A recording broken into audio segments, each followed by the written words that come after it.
प्रथमतः बुलढाणा जिल्ह्याचा पालकमंत्री म्हणून आज मातृतीर्थ सिंदखेड राजा या ठिकाणी प्रथमतः मी आई जिजाऊंच्या मूर्तीचं दर्शन घेण्याकरता या ठिकाणी नतमस्तक होण्याकरता आलो आणि निश्चितपणानं या जिल्ह्यामध्ये येत असताना माझी स्वतःची प्रामाणिक भावना होती की प्रथमतः ज्या जिजाऊंच्यामुळं छत्रपती शिवाजी महाराज हिंदवी स्वराज्याची निर्मिती करू शकले, प्रथमतः आई जिजाऊंच्या पवित्र स्मृतीस वंदन करावं आणि तिथूनच मग जिल्ह्याच्या पुढील कारभाराला सुरुवात करावी, ही भावना यामागे निश्चितपणाने खरं तर बुलढाणा जिल्हा हा विदर्भाचं प्रवेशद्वार मानला जातो. हा जिल्हा म्हणजे भक्ती आणि शक्ती याचा सुरेख संगम म्हणून या जिल्ह्याकडे आपल्याला बघावं लागेल. कारण भक्ती म्हणलं तर शेगाव श्री गजानन महाराज की ज्या गजानन महाराजांनी अंधश्रद्धा निर्मूलन केलं, त्याचबरोबर स्वातंत्र्य लढ्यामध्ये सुद्धा त्या ठिकाणी ब्रिटिशांच्या विरोधामध्ये आपल्या लोकांना मदत करण्याचं काम हे त्या काळी केलं. त्याचबरोबर आई जिजाऊंच्यामुळं शिवाजी महाराजांवर जे संस्कार झाले, जी त्यांना शिकवण मिळाली, त्यामुळं एक रयतेचं राज्य हे त्या ठिकाणी उभं राहू शकलं. अशा मातेला वंदन करण्याकरता मी या ठिकाणी उपस्थित आहे. 2 नद्या आहेत की ज्या 12 वर्षाला प्रकट होतात, तर या क्षेत्राला 198 कोटी, महाबळेश्वरच्या विकासाकरता 100 कोटी असे 3 विकास आराखडे मी माझ्या मतदारसंघामध्ये मंजूर केले आणि त्याची कामं सुरू आहेत. तुम्ही काळजी करू नका. राज्याच्या तिजोरीची चावी आपल्या हातात आहे आणि हे आपलं महायुतीचं सरकार हे आता थम्पिंग मेजॉरिटीने, त्यामुळं काळजी करू नका. 100% या बुलढाणा जिल्ह्यातील सर्वसामान्य जनतेनं किंबहुना सिंदखेड राजामधील सर्वसामान्य जनतेनं हे जे जिजाऊंच्या स्मारकाचा विकास आराखड्याचं स्वप्न पाहिलंय ते भविष्यामध्ये 100% पूर्णत्वाला गेल्याशिवाय राहणार नाही, हा विश्वास मी आजच्या या कार्यक्रमाच्या निमित्ताने व्यक्त करतो. अन्य काही छोटे मोठे प्रश्न आहेत, आता सगळी चर्चा, कारण पहिलंच पाऊल आहे, खूप मोठं बोलण्यासारखं सुद्धा नको. जिल्ह्याचा पहिला अभ्यास केला पाहिजे. मला वाटतं 13 तालुके, 7 तालुके काहीतरी घाटाखाली आहेत, 6 तालुके घाटावर आहेत.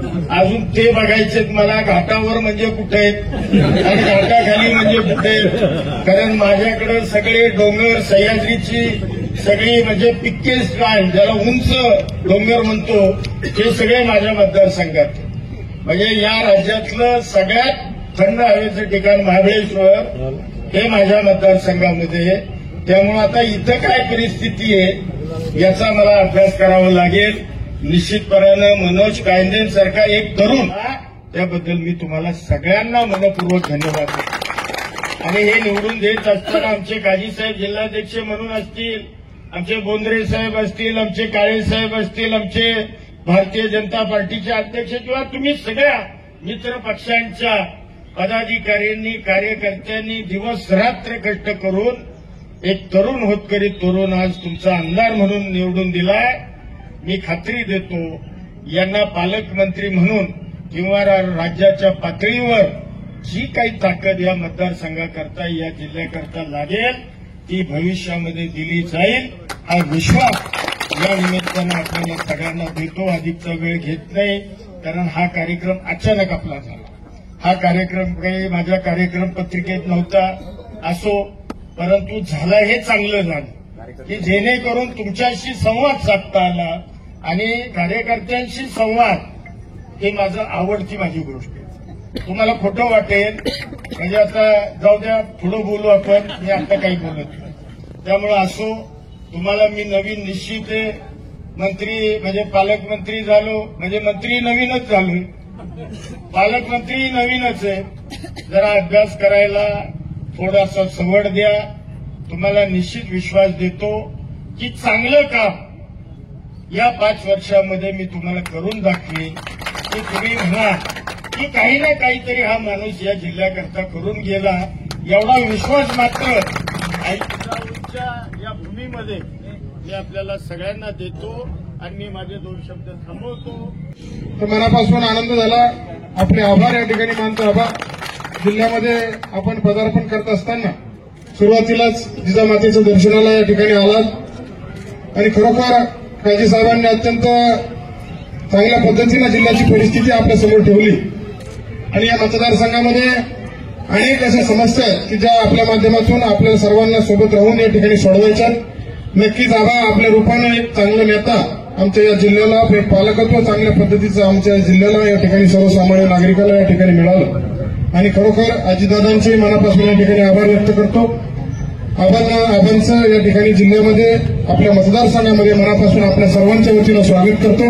आबा आमचा साखरखेडा तालुका निर्मितीचा प्रश्न त्या ठिकाणी राहून गेला आणि जिजामाता साखर कारखाना सहकारी साखर कारखाना तो होता, आता तो प्रायव्हेट त्या ठिकाणी झालाय, परंतु आपल्याला त्याकडे लक्ष घालून तो जर सुरू केला तर आमच्या भागासाठी जिजामाता साखर कारखान्याच्या एका निमित्तानं एक नवीन संजीवनी आमच्या या भागाला मिळेल. त्यामुळे आपण त्याकडे विशेष लक्ष घालून तो आमच्या मार्गी लावावा अशी मी सर्वांच्या वतीनं आपल्याला विनंती करतो. अनेक वेळा बोलण्याचे प्रसंग येतील, त्यानंतर अनेक मागण्या आपल्यासमोर ठेवण्यात येतील, तर कृपया करून आबा आमच्या मतदारसंघाकडे विशेष आपलं लक्ष राहावं अशी मी परत एकदा आपल्या सर्वांना विनंती करतो. आपल्या सर्वांच्या वतीनं आबांचे आभार या ठिकाणी व्यक्त करतो.